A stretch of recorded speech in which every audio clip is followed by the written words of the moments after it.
आशा करती हूँ आप सभी कुशल मंगल होंगे और भगवान की कृपा आप सभी पर बनी रहे।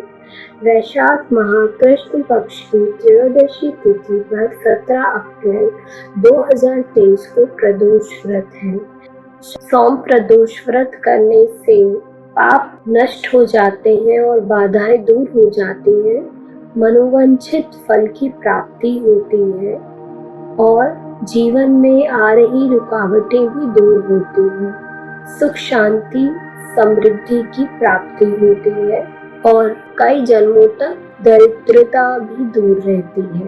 सोम प्रदोष व्रत कथा। सोम प्रदोष व्रत कथा के अनुसार एक नगरी में एक ब्राह्मणी रहती थी। उसके पति का स्वर्गवास हो गया था।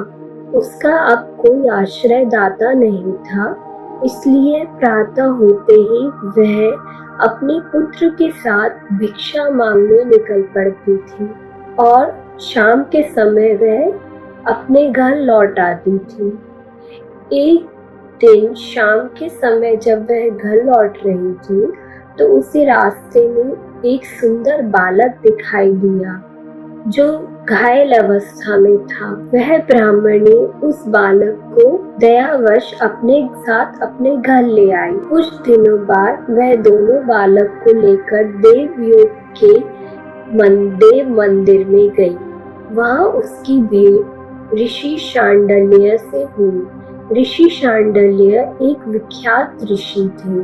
ऋषि ने ब्राह्मणी को उस बालक के बारे में बताया कि वह बालक विदर्भ का राजकुमार है।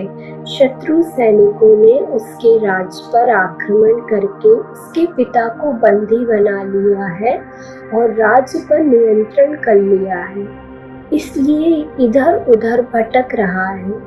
जिसे सुनकर ब्राह्मणी उदास हो गई। ऋषि ने ब्राह्मणी और उसके दोनों बालक को प्रदोष व्रत करने की सलाह दी और उससे जुड़े पूरे विधि विधान के बारे में बताया। ऋषि के बताए हुए नियमानुसार ब्राह्मणी और बालक ने व्रत संपन्न किया।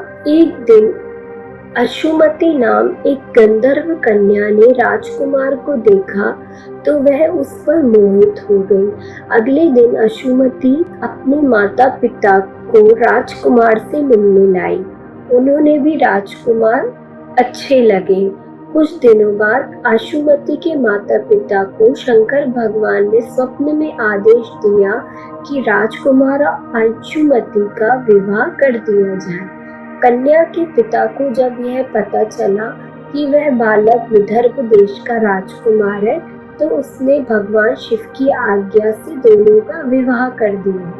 राजकुमार ने व्रत के प्रभाव और गंधर्व राज की सेना की सहायता से राजकुमार ने शत्रुओं को खदेड़ दिया और अपने पिता का राज्य पुनः प्राप्त कर लिया। राजकुमार ने ब्राह्मण पुत्र को अपना प्रधानमंत्री बनाया।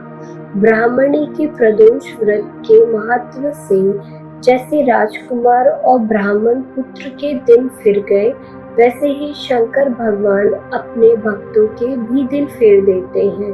अतः सोम प्रदोष व्रत करने से और यह कथा सुनने से भगवान शिव अपने सभी भक्तों पर कृपा बनाए रखते हैं। और इसी के साथ यह कथा यहीं समाप्त होती है।